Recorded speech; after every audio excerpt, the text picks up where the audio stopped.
चंद्रपुर नगर निगम में उस समय हंगामे की स्थिति बन गई जब नाला सफाई कर्मचारियों के बकाया वेतन और नौकरी से हटाए गए कर्मचारियों के समर्थन में प्रदर्शनकारियों ने निगम के मुख्य प्रवेश द्वार और आयुक्त के कर्मचारियों में कचरा फेंक कर जोरदार विरोध प्रदर्शन किया।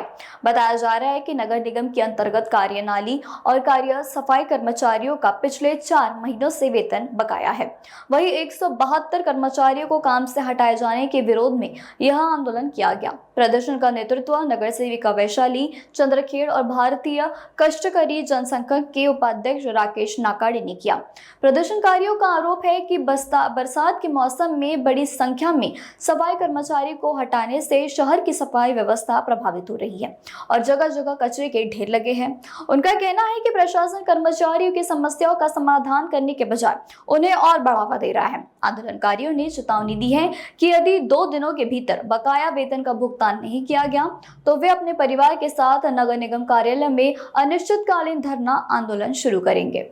पावसाळा ऐनवेळी जर पावसाळा सुरू असताना आयुक्त साहेबांनी आपल्या सूडबुद्धीने एक निर्णय घेतला। अचानकपणे 160 सफाई कामगारांना घरी बसवले आणि त्यामुळे चंद्रपूर जिल्ह्यामध्ये आपल्या पूर्ण चंद्रपुरामध्ये एवढी गंदगी साचली आहे। नाल्यांमध्ये असो की बाहेर असो कचऱ्यांचे ढिगारे लागले आहेत आणि त्याच्याकडे कोणीच लक्ष देऊ नाही राहिले आहेत।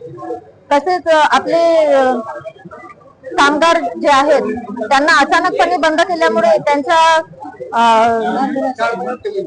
त्यांचे पेमेंट सुद्धा झाले नाही। 4 महिने झाले आणि त्यांच्या आर्थिक परिस्थितीवर सुद्धा परिणाम झाला आहे त्याचा।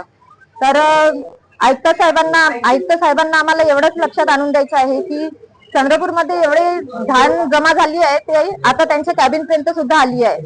त्यामुळे तुम्ही लवकरात लवकर काहीतरी तात्काळ निर्णय घेऊन 48 तासामध्ये तात्काळ साफसफाईचे कामं सुरू करा आणि आपल्या कर्मचाऱ्यांना कामावर घ्या, एवढी आमची मागणी आहे। तसेच एक वर्ष झालंय आपल्याला हे आयुक्त साहेब लाभलेले आहेत, परंतु चंद्रपूरचे प्रश्न त्यांनी एकही सोडवलेला नाही आहे। पाणी पुरवठा असो, स्वच्छता असो किंवा आपल्या बांधकाम असो, अतिक्रमण किंवा विकास कामे यांचे एकही प्रश्न त्यांनी अजूनपर्यंत सोडवले नाही आहे। उलट प्रश्न वाढत आहेत आपल्या चंद्रपूरचे आणि आमच्या कामगारांना न्याय मिळावा एवढीच आमची मागणी आहे। आणि अशी आयुक्त आम्हाला आमच्या कामाचे नाही, आयुक्त हटाव चंद्रपूर बचाव ही आमची सर्वांची मागणी आहे।